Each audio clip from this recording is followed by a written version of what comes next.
Hello friends, welcome to LSS series. ഇന്നത്തെ വീഡിയോയിൽ നമ്മൾ റോമൻ സംഖ്യകളുമായി ബന്ധപ്പെട്ടൊരു ചോദ്യമാണ് ചെയ്യുന്നത്. അതിന് നിങ്ങൾ ആദ്യം ഈ ഒരു കാര്യം മനസ്സിലാക്കണം, എങ്കിലേ നമ്മൾക്ക് ചോദ്യങ്ങൾ സോൾവ് ചെയ്യാനാവുള്ളൂ. ഇതാണ് റോമൻ സംഖ്യയിൽ എഴുതുമ്പോഴുള്ള വാല്യൂസ്, സിമ്പിൾസും അതിൻ്റെ വാല്യൂസും.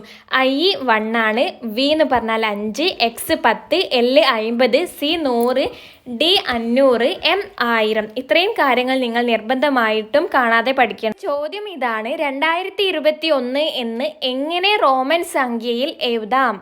സോ നമുക്ക് ചെയ്യാം. ആദ്യം നമുക്ക് 2021 എന്ന നമ്പറിനെ ആയിരങ്ങൾ, ഹൺഡ്രഡുകൾ, പത്തുകൾ, ഒന്നുകളെന്ന് വേർതിരിച്ച് എഴുതാം. സോ ഇവിടെ ഞാൻ 1000 എന്നുള്ളത് THOU മാത്രമേ എഴുതിയിട്ടുള്ളൂ. അവിടെ സ്പേസിൻ്റെ ചെറിയൊരു ബുദ്ധിമുട്ടുള്ളത് കൊണ്ടാണ്. സോ നിങ്ങൾ മനസ്സിലാക്കുക, ഫസ്റ്റ് 1000 ആണ്, പിന്നെ 100 ആണ്, ദെൻ ടെൻസ്, വൺസ്. 2021 എന്ന് പറയുമ്പോൾ അതിൽ 2000 ആണല്ലേ, ആയിരങ്ങൾ 2 ആണുള്ളത്, ഹൺഡ്രഡ്സ് ഇല്ല അവിടെ, ടെൻസ് 20 ആണ്, വൺസ് എന്ന് പറയുന്നത് 1 ആണ്. ഈ ഒരു കാര്യം ഇങ്ങനെ എഴുതാൻ നിങ്ങൾക്ക് അറിയാമല്ലോ. ഇനി ഇവിടെ 2 ആയിരങ്ങളാണുള്ളത്, തൗസൻഡ്സ് 2 ആണുള്ളത്. 1000-ന് നമ്മൾ റോമൻ സംഖ്യയിൽ M ആണ്, അതിൻ്റെ സിമ്പിൾ എന്ന് പറയുന്നത് M ആണ്.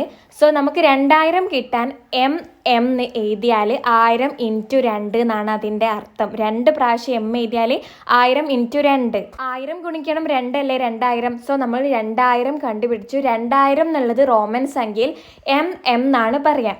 ദെൻ 100, അവിടെ 0 ആണ്. സോ നമ്മൾ അവിടെ കണ്ടുപിടിക്കേണ്ട ആവശ്യമില്ല. ഇനി ടെൻസിൽ നോക്കുകയാണെങ്കിൽ 20 ആണുള്ളത്, 2 പത്തുകളുണ്ട്. 10-ന് എന്താണ് പറയുക? X അല്ലേ. സോ 2 10 കിട്ടാൻ വേണ്ടിയിട്ട് X എന്ന് എഴുതുക. അതായത് 10 × 2 അല്ലേ 20. X എന്ന് സൂചിപ്പിക്കുന്നത് 10 ഗുണിക്കണം 2 എന്നാണ്. അപ്പോൾ നമുക്ക് അവിടെ 20 എന്ന് കിട്ടി. റോമൻ സംഖ്യയിൽ 1 എന്ന് പറയുന്നതിൻ്റെ സിമ്പിൾ ഏതാണ്? I ആണല്ലേ. സോ നമുക്ക് 1 എന്ന് കിട്ടണമെങ്കിൽ ഒരു പ്രാവശ്യം I മതി. സോ നമുക്ക് M 2000 കിട്ടി, X 20 കിട്ടി, I 1 കിട്ടി. ഇനി ഇത് മൂന്നും കൂടി കൂട്ടിയാൽ 2021 അല്ലേ, 2000 കൂട്ടണം 20 കൂട്ടണം 1. അതുകൊണ്ട് ഇത് നമ്മൾ അടുപ്പിച്ച് എഴുതുക. അതായത് M X I എന്ന് പറഞ്ഞാൽ 2021 ആണ്. നമ്മുടെ ഉത്തരം എന്ന് പറയുന്നത് 2021-നെ റോമൻ സംഖ്യയിൽ എഴുതുമ്പോൾ MX I എന്നാണ് വരിക. ഇതുവരെ പറഞ്ഞ കാര്യങ്ങളിൽ എന്തെങ്കിലും സംശയമുണ്ടെങ്കിൽ നിങ്ങൾ കമൻ്റായിട്ട് അറിയിക്കുക. റോമൻ സംഖ്യയുമായി ബന്ധപ്പെട്ട കുറേ വീഡിയോസ് നമ്മുടെ ചാനലിൽ നമ്മൾ അപ്ലോഡ് ആക്കിയിട്ടുണ്ട്. അത് കാണാത്തവർ പോയി കാണുക. ചാനൽ സബ്സ്ക്രൈബ് ചെയ്യുക, സപ്പോർട്ട് ചെയ്യുക. Okay, thank you friends.